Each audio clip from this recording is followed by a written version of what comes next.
Hello,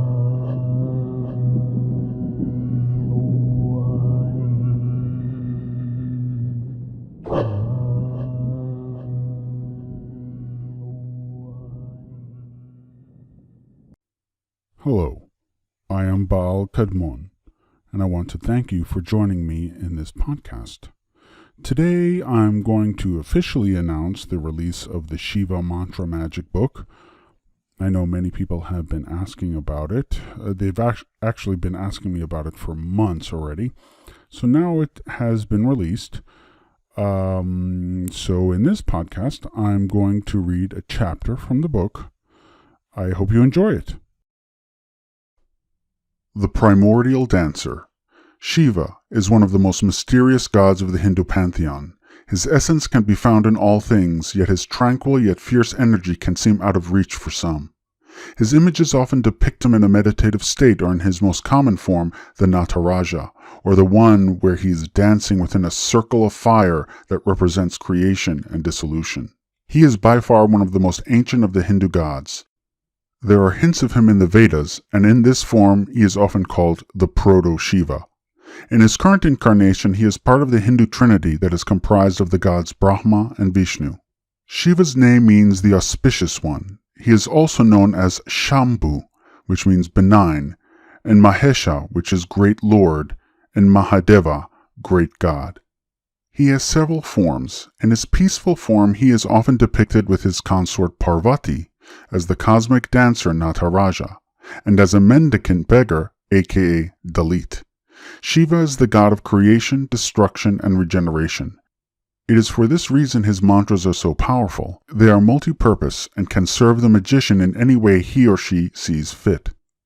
Although most deities that I work with are feminine in nature, Shiva is one of the only exceptions. Shiva, although male, is an exception because unlike the other gods of the pantheon, Shiva is the only one who is considered to be an equal and complementary partner to the divine feminine. He has been my patron for decades. I even have a tattoo of him on my back. He is very close to me. His essence is very much considered transcendent and limitless. He is the primal and raw soul of the universe. It is for this reason he is the patron god of meditation and yoga, two domains that are often used in magic and the assumption of transcendent power. Often Shiva is also associated with unbridled sexuality, eccentricity, and nirvanic states.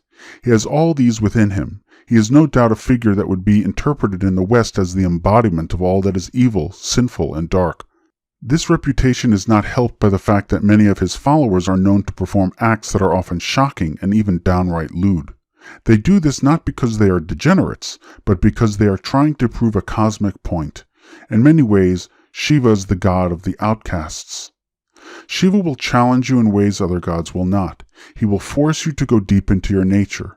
If you are not introspective, Shiva will and can be a nightmare for you.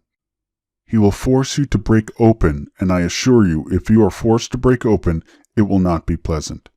His mantras are often recited when people need help. All problems you may have, be they physical, mental, or spiritual, he can help. Here is an example of one of his most popular mantras. Like most of the gods and goddesses, there are several mantras for each deity. This one, however, is the most popular. It is in many ways a catch-all.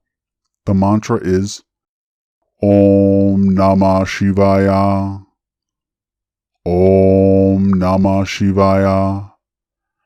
Om Namah Shivaya. We will discuss his other mantras later in the book.